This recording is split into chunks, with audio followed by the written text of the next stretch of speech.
Mesdames, Messieurs, encore une fois, bonjour. Bienvenue à notre spéciale émission du Jacques Roger Show.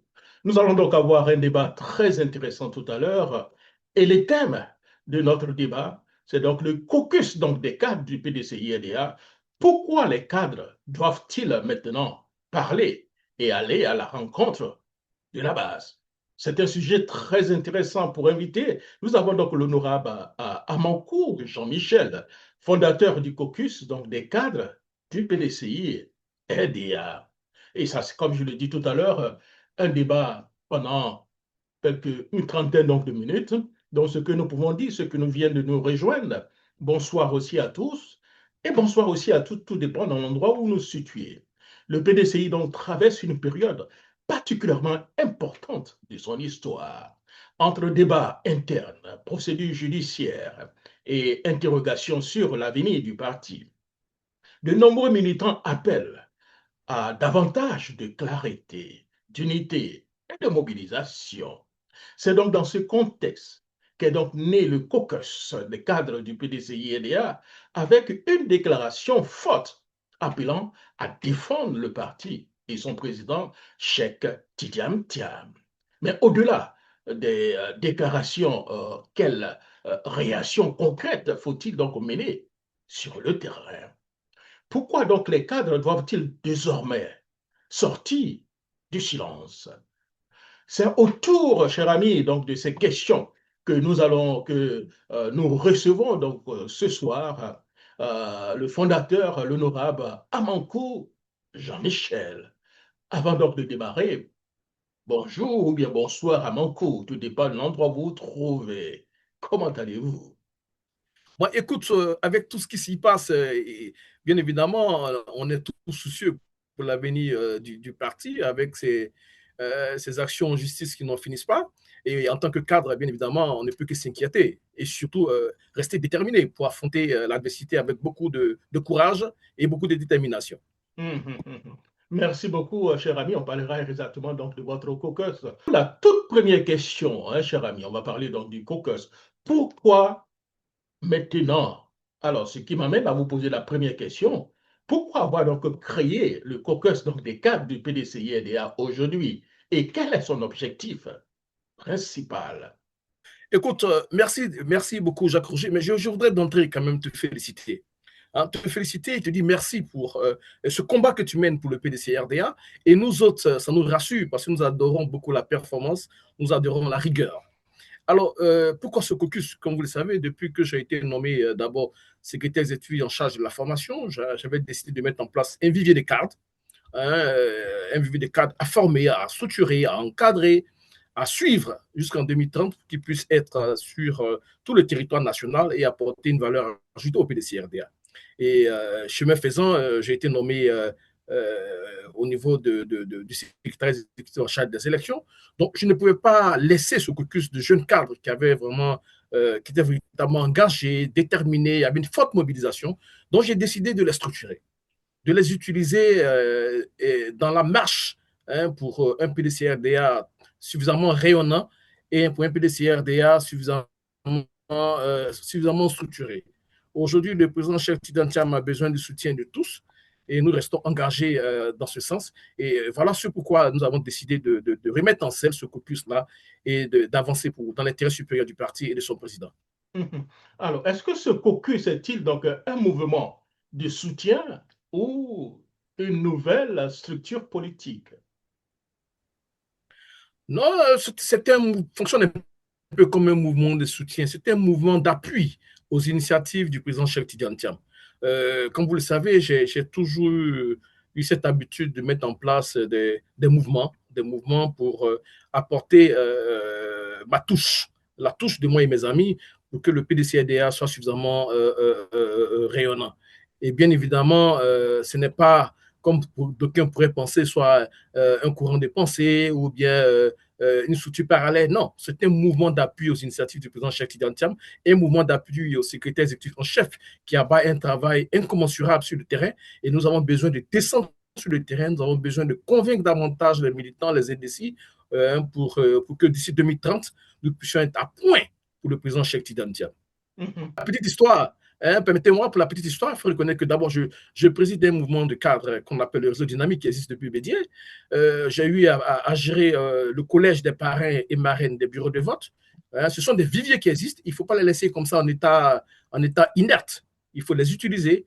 Donc, je les insère dans un mouvement global de caucus de cadres pour qu'ensemble, nous puissions réfléchir, nous puissions appuyer véritablement sur le terrain. Votre caucus est aujourd'hui comporte donc des dizaines, des centaines ou bien des milliers de cadres. Du président Cheikh Tidiane Thiam. D'abord, il faut préciser que lorsque j'avais à charge de la formation, nous avons pu recruter près de 400 jeunes cadres qui étaient décidés à se faire former et tout ça. Donc, d'abord, nous avons vu des 400 et quelques cadres. Quand je gérais le collège des parrains et marraines pour les BV des bureaux de vote, nous étions près de 500 cadres qui étaient prêts à appuyer le personnel politique local dans le cadre des opérations de vote. Et relativement, bien entendu, du réseau dynamique que j'avais à charge depuis belle lurette, nous avons à peu près de 400 cadres. Mais il faut reconnaître que dans la montée en puissance de ces structures, vous convenez avec moi que tout est en dents de scie. Aujourd'hui, il s'agit de remobiliser les cadres, il s'agit de donner de l'assurance aux cadres et de faire en sorte que nous restons déterminés et mobilisés, que nous retouchons nos manches pour aborder les batailles avec beaucoup d'engagement et de détermination. Quand vous dites remobiliser les cadres, en dehors de toute pesanteur politique interne et même externe. Quand vous dites remobiliser les cadres, ça veut dire quoi? Je parle de remobilisation parce que l'organisation politique, la mobilisation est en dents de scie. Quand je dis en dents de scie, il y a des moments où on est à pic dans la mobilisation, des moments où on est descendant au niveau de la mobilisation. C'est la vie de toute action politique, c'est la vie de tout parti politique. Aujourd'hui, au regard des enjeux énormes qui nous attendent, c'est de faire en sorte que la mobilisation soit permanente. C'est de faire en sorte que la détermination et l'engagement des cadres soient permanents. C'est à nous de construire cela. C'est de mettre les militants en confiance, c'est de mettre les cadres en confiance. Quand on dit mettre les cadres en confiance, c'est de leur donner une opportunité de s'exprimer, une opportunité de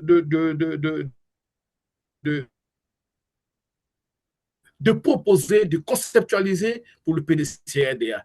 Vous savez, il ne faut pas se leurrer, nous sommes au PDC-RDA, mais il arrive par endroit que nous pouvions avoir des présenteurs politiques. N'oubliez pas que j'ai eu en charge de gérer un secrétariat. Vous savez, les effets récents qui se sont chez Tidiane Thiam, on aura réglé toutes ces petites questions et tout ça, mais nous restons déterminés pour lui. Et nous sommes ses paravents, nous sommes ses boucliers, sa ceinture de sécurité, parce que quoi qu'il advienne, nous devons protéger notre label que le président Cheikh Tidiane Thiam, qui est une image de marque pour le parti, à vendre et à promouvoir. Ne touchez pas à notre PDC-IRDA. Pourquoi estimez-vous que le parti mérite aujourd'hui une mobilisation exceptionnelle? Claire. Le PDC-RDA, c'est la Côte d'Ivoire. La Côte d'Ivoire, c'est le PDC-RDA. Et on ne peut pas s'amuser, quel que soit votre niveau de manette du pouvoir, contribuer à la destruction de cette machine qui a été mise en place par feu le président Houphouët-Boigny, qui est le père fondateur de cette Côte d'Ivoire moderne, de cette Côte d'Ivoire de démocratie vraie. Nous avons le devoir de protéger le PDC, même si nous sommes au pouvoir, parce que c'est un patrimoine national. Nous avons le devoir de contribuer à sa destruction. Voilà pourquoi j'ai dit que cette mobilisation des cadres est une mobilisation qui doit être une mobilisation inclusive de tous les cadres, quels que soient les bords, parce qu'il s'agit d'un patrimoine national que l'on veut détruire. Et c'est pourquoi j'en appelle ici, je profite de votre antenne, pour appeler ici tous les cadres du PDC-RDA, tous les cadres indécis qui croient à des valeurs de dialogue, des valeurs de paix, des valeurs d'un parti participatif, qui contribue au développement inclusif de la Côte d'Ivoire, de par ses idées, de par sa contribution. Nous avons le devoir de battre le rappel des troupes. C'est pourquoi je demande à tous les cadres du PDC-RDA de nous associer à nous au sein du caucus pour soutenir avec vigueur, avec rigueur, avec détermination le président Cheikh Tidiane Thiam, bien évidemment avec tous les moyens légaux qui s'offrent à nous. Selon vous, quelles sont aujourd'hui les principales menaces qui pèsent sur votre parti? Écoutez, non mais les menaces sont réelles. Nous sommes en Côte d'Ivoire, nous avons des réseaux d'information, nous savons ce qui se passe aujourd'hui dans le domaine la judiciarisation des affaires politiques au sein de l'État. Il y a toujours des manettes souterraines pour pouvoir, impacter la bonne marche du PDC-RDA. Alors je dis, ce sont des menaces. Elles sont réelles, elles sont visibles, elles sont palpables. C'est à nous de les affronter avec beaucoup de détermination. Et je vous le dis, je vous le garantis, nous restons extrêmement mobilisés en attente de ce que fera ce que nos adversaires, parce que nous ne les laisserons pas faire, nous gagnerons ce combat-là, non seulement pour le président Cheikh Tidiane Thiam, mais pour le PDCRDA surtout, parce que nous avons le devoir de préserver ce patrimoine. Voilà. Le PDCRDA, sinon la Côte d'Ivoire sans le PDCRDA, serait un pays sans valeur de dialogue, sans valeur de paix et sans valeur de tranquillité publique. C'est ça surtout qu'il faut combattre. C'est un idéal à nous et nous avons cette conviction-là. Alors, pourquoi, selon vous, donc, la mobilisation sur le terrain est vraiment essentielle aujourd'hui, hein, cher ami? Non, non, non. La mobilisation sur le terrain est extrêmément essentielle. Moi, il n'y a pas longtemps, j'étais sur le terrain. Je mobilise les militants parce que je suis délégué d'Aïm Le Cro 2. J'essaie de mobiliser les militants autant que faire se peut. Tous les éléments, nous avons fêté les 80 ans à Bengrou, dont j'en assurais la présence de la commission de mobilisation. Nous avons mobilisé. Parallèlement, j'ai organisé une très forte mobilisation des militants d'Aïm Le Cro avec la présence d'une cohorte de secrétaires exécutifs. C'est une très belle fête de mobilisation et ça a démontré que nous avons le terrain. Vous savez, le PDCRDA, le parti majoritaire, en déplaise à ceux qui pensent autrement, quand vous êtes dans une atmosphère de démocratie, les règles du jeu sont respectées, bien évidemment, le PDCRDA ne peut qu'être le parti majoritaire. Sur le terrain, nous sommes là et c'est à nous de nous donner les manettes de nous faire respecter et nous nous ferons respecter. Allez-y, allez-y. Quel appel réellement pouvez lancer donc aux cadres du PDCI aujourd'hui qui ne sont pas forcément à Abidjan, mais qui sont au moins dans toute la Côte d'Ivoire à l'intérieur donc du pays? Je peux lancer comme appel, il ne faut pas se leurrer, il ne faut pas avoir la fine bouche. Aujourd'hui, il y a certains qui sont peut-être gagnés par la démobilisation pour des raisons de frustration, pour des raisons quelconques qui peuvent être justifiées. Mais j'estime qu'aujourd'hui, le PDCRDA est menacé dans son essence. Donc, il nous faut taire nos divergences, taire nos rancœurs, taire nos ressentiments et faire en sorte qu'à l'unisson, comme un seul homme, nous puissions défendre le PDCRDA, défendre son président. Parce que, comme vous le savez, nos adversaires sont convaincus, eux-mêmes sont convaincus, ils restent convaincus que le président Cheikh Tidiane Thiam est un candidat. Il n'y aura pas d'adversaire valable en face. Ils en ont effectivement conscience et nous ne leur donnerons pas cette opportunité d'éliminer encore une fois notre candidat. Donc nous devons dès maintenant battre le rappel des troupes, quelles que soient, je veux dire, nos divergences et rester focus sur l'essentiel. L'essentiel, c'est de préserver notre parti, c'est de préserver notre président et à l'unisson affronter, je veux dire, les batailles à venir, les élections locales de 2028 et la présidentielle de 2030. Alors, vous parlez donc de préserver l'héritage donc du PDCI-RDA.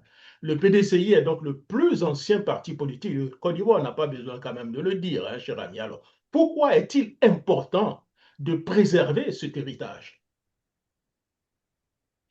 Mais il faut préserver ce genre. D'abord, c'est le premier parti en Côte d'Ivoire. C'est le parti qui a bâti cette Côte d'Ivoire moderne. C'est le parti qui a eu à promouvoir, je l'ai toujours dit, la notion de paix, de dialogue, de tranquillité publique, de cohésion sociale, d'importance de la citoyenneté. C'est ce parti-là qui a développé ce pays-là de façon très inclusive. Et je pense bien que c'est, comme je l'ai dit tout à l'heure, c'est un patrimoine. Le PDC, c'est un patrimoine. J'ouvre une petite lucarne, même le président Gbagbo l'a dit, on ne doit pas laisser le PDCRDA mourir. On est d'accord? Même le pouvoir en place sont tous passés par le PDCRDA. Donc, on ne donnera pas cette opportunité-là, si tant est que cela s'annonce, de détruire le parti ou bien de mettre le parti sous des situations complexes. Nous ne l'accepterons pas du tout et nous nous donnerons les moyens légaux pour défendre ce patrimoine-là au bénéfice, je dis encore une fois, de notre président qui se bat pour le parti là où il est et aussi préserver l'image de notre parti. Voilà. Alors, vous aviez dit tout à l'heure que vous étiez donc à l'intérieur. Alors, d'où la question que je vous pose. Que représente aujourd'hui Cheikh Tidiane Thiam pour les militants du PDCI-RDA? Non, je ne dirais même pas pour les militants du PDCI-RDA. Tout dernièrement, j'ai fait un papier où je dis que le président Cheikh Tidiane Thiam est un bien public d'intérêt national. C'est un tout. Vous avez aujourd'hui une personnalité qui a une aura internationale qui compte. Vous avez une personnalité aujourd'hui qui a une intelligence extrêmement fertile. Vous avez une personnalité aujourd'hui qui a une vue panoramique sur les grands enjeux mondiaux. vous avez une personnalité aujourd'hui qui peut impacter la vie nationale positivement, quel que soit votre bord politique. Je pense que c'est un véritable bien public à préserver pour l'intérêt de tous. Quand je dis l'intérêt de tous, y compris même du régime en place, c'est une personnalité qui peut apporter beaucoup à la Côte d'Ivoire. Quand on aime la Côte d'Ivoire, il faut le faire. Je vous l'ai dit, j'étais secrétaire exécutif chargé des élections. C'est un poste, comme vous le savez, qui est très prisé, qui est convoité par tous les cadres du PDC-RDA. Mais si je suis allé, qu'à ce que vous saviez, c'est pour dire que je ne m'attache pas au poste. Le plus important, c'est comment performer, comment donner des résultats probants pour que le PDC-RDA soit davantage fort. Et je dis encore une fois, là, débarrasser de toute pesanteur que l'on pourrait rencontrer en face. Aujourd'hui, c'est ce à quoi je m'y attelle avec les amis, tous ceux qui comprennent un peu les enjeux, pour dire que nous devons être focus sur Cheikh Tidiane Thiam, focus sur le parti, et nous nous donnerons les moyens, si Dieu le veut bien, avec l'appui des uns et des autres, et de vous-même aussi en tant que journaliste émérite, pour que nous puissions réussir ce pari-là, pour apporter à la Côte d'Ivoire la chance de se retrouver, de se reconstruire, la chance de reconstruire la citoyenneté, la chance de reconstruire l'État-nation et la chance, je dirais, de donner de l'espoir au peuple de Côte d'Ivoire.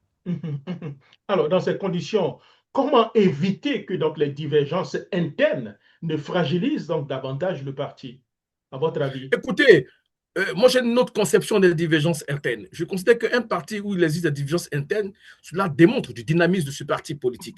Le plus important, c'est de faire en sorte que lorsque nous prenons des décisions internes, lorsque nous portons des divergences internes, cela ne puisse pas être utilisé, je veux dire, de connivence avec l'adversaire. Écoutez, le PDC-RDA, c'est un vivier de cadres, c'est un vivier d'intelligence. Et lorsqu'il y a des intelligences qui se rencontrent, bien évidemment, il peut y avoir des entrechocs. Tout le monde y tire de son expérience, tout le monde y tire de ses amertumes, de ses frustrations.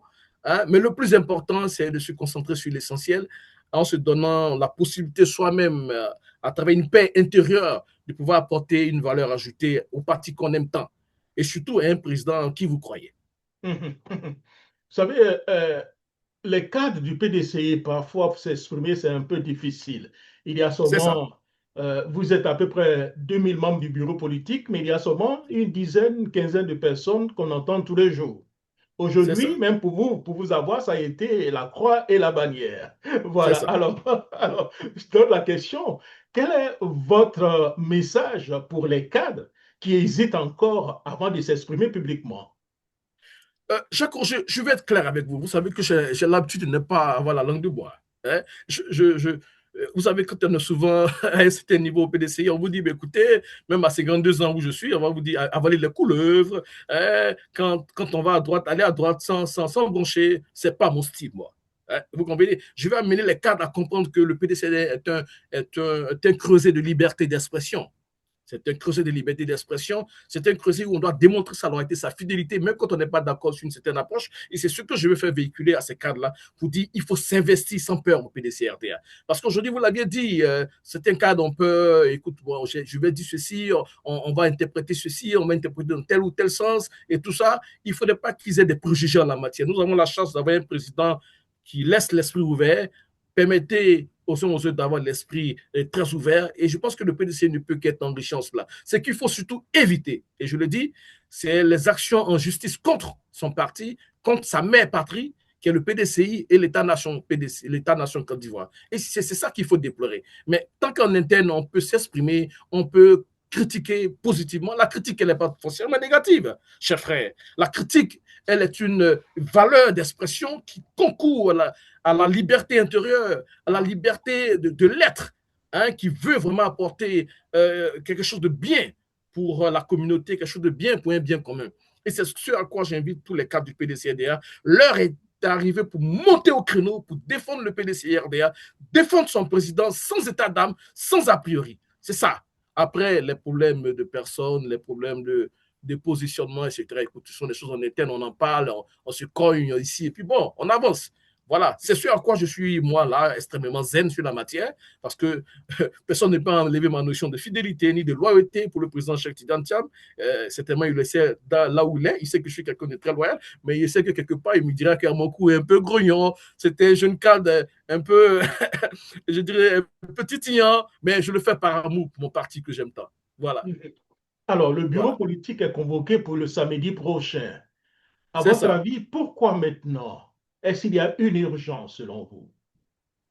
Écoutez, vous convenez avec moi que surtout nos amis d'en face qui pestent à n'en point fini, pour eux, il n'y a pas de bureau politique, il n'y a pas de congrès. Bon, ils ont peut-être les raisons, mais je dis que ce bureau politique est opportun. C'est une opportunité de se parler franchement. C'est une opportunité de laver le linge sale en famille. C'est une opportunité de rassemblement. Et vous verrez qu'au sorti du samedi, vous verrez un PDCDA extrêmement fort, extrêmement uni, pour dire que chez nous, nous savons donner la main, tendre la main. Chez nous, nous savons donner la parole. Et chez nous, nous savons, comme je l'ai dit tout à l'heure, nous savons nous consacrer à l'essentiel. Mhm, mhm. Alors, Voilà. nous sommes pratiquement vers la fin de notre émission. Quel message C'est ça. adressez-vous aux militants qui suivent cette émission partout en Côte d'Ivoire, dans la diaspora et je l'ai dit dans le monde? Écoutez, ce que je peux dire à tous les militants du PDCADA, ceux de la diaspora, ceux qui sont en Côte d'Ivoire, c'est de garder espoir. Le PDC est en marche avec Cheikh Tidiane Thiam. Le PDC est en marche avec le ministre Yapo Yapo Kalis qui a un travail incommensurable sur le terrain. Mais ne soyez pas, j'invite les militants de ne pas être défaitistes. N'est pas du tout défaitiste. Chaque jour que Dieu fait, il y a des gens qui sont régis au PDC-RDA. Chaque jour que Dieu fait, même les militants de partis au pouvoir tapent à la porte du PDC-RDA, notamment comme de jour. Et je peux vous dire que 2030 ne pourra aucunement rater. Cheikh Tidiane Thiam sera au pouvoir au bénéfice de tous les Ivoiriens. Je dis bien au bénéfice de tous les Ivoiriens. Ma Il toute faut y dernière croire et question, nous y croyons. ma toute dernière question, que Oui. souhaitez-vous voir se produire, disons, cette semaine, dès cette semaine? D'abord, je n'ai pas, je veux dire, je n'ai pas le pouvoir décisionnel d'un certain nombre de choses, mais déjà, moi, en tant que cadre, je voudrais enjoindre ici et maintenant. Ces deux cadres qui, je ne dirais pas qui foutent la merde, c'est trop dit, ces deux cadres qui ont posé plainte contre le PDCRDA, de retirer ici et maintenant leur plainte. Parce que nous avons le devoir de préserver le PDCRDA et de préserver l'image de marque du PDCRDA. Il ne faudrait pas faiblir un label que nous avons et qui peut nous apporter la victoire en 2030. Nous n'avons pas ce devoir-là de le faire. Nous n'avons pas ce devoir de le faire, surtout sur une action en justice. Ce n'est pas du tout opportun. Il ne faudrait pas qu'ils se laissent embarquer dans une aventure qui ne pourra aucunement prospérer. Merci, Voilà. merci, cher ami, et surtout portez-vous bien. Merci Jacques Roger et bonne continuation à vous et que Dieu vous bénisse et vive le PDCRDA, vive le président Cheikh Tidiane Thiam. Je vous Merci beaucoup. remercie. Merci infiniment. OK, au revoir. À bientôt. À bientôt. Merci donc, honorable Amankou Jean-Michel, d'avoir donc répondu à notre invitation. Au-delà donc des débats et des divergences, une chose demeure. Un grand parti politique vit de l'engagement de ses militants, de ses cadres et de ses structures donc, de base. Le PDCI donc, a une longue histoire. Son avenir dépendra aussi de la capacité de chacun à faire vivre ses valeurs sur le terrain, dans le respect donc, de ses thèses et donc du débat démocratique. Merci donc d'avoir suivi Afrique 2050 Radio et notre émission Jacques Roger Show. Et à très bientôt pour une nouvelle émission. Au revoir.